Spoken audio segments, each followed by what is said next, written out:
In principle, we do find inside of the C43 AMG the same new stuff that we do already know from the new C-Class. But there are some add-ons because we're talking about an AMG. The first thing is we do have the AMG Sport steering wheel inside of the car, but I think more important is there is a special mode, a super sports mode for the AMG full digital cockpit. And within that one, the ref meter is the central point of it and is surrounded by driving data. So that really provides you with the information that you may want to have if you want to drive the car a bit more sporty.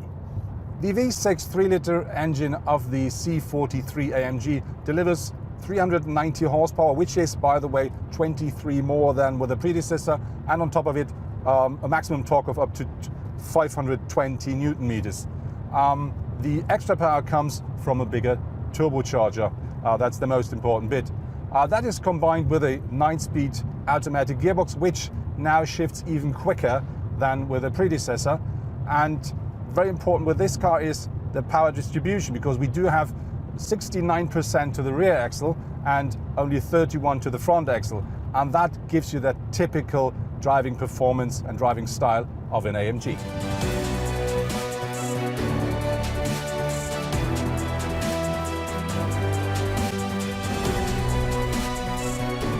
Of course, the exterior design of the AMG model looks a bit different to the standard C-Class.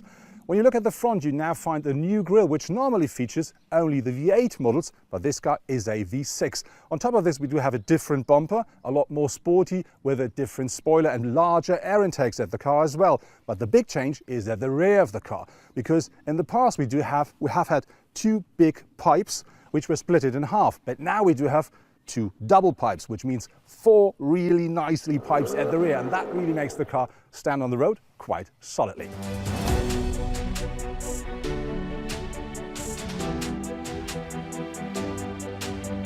In addition to the T-model and the Coupe that I tested, the convertible and the sedan were also given the facelift.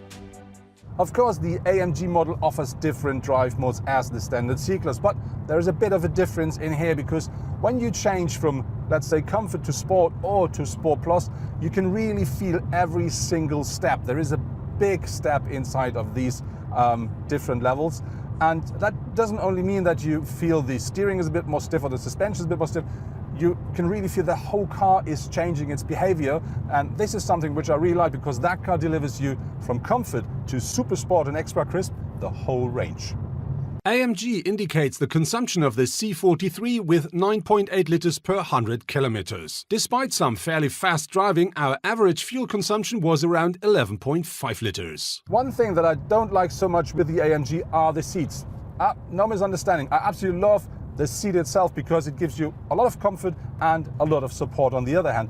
But what you can't do is you can't do the seat as upright as with a standard model. And this is something which I really like while driving. So there I have to say, this is not perfect.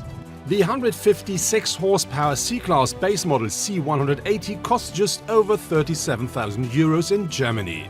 For comparison, the Audi A4 2-liter TFSI Ultra with its 190 horsepower petrol engine starts at 36,800 euros. And a BMW 318i with its 156 horsepower is available from 33,400 euros. That was my first test drive with the brand new Mercedes C-Class. What I can say now is that car is what you expect from a C-Class, but a bit more modern regarding to the architecture of the car, especially when we talk about the infotainment and when we talk about the driver safety and assistance systems, because they are now at the level of the new S-Class. What I really like is the variety and range of the engines, because you can have a very small engine, very fuel efficient, up to the top version, the C43 AMG at the moment. If you want to buy one of those, they start a bit above 42,000 euros, but if you want to have the top version,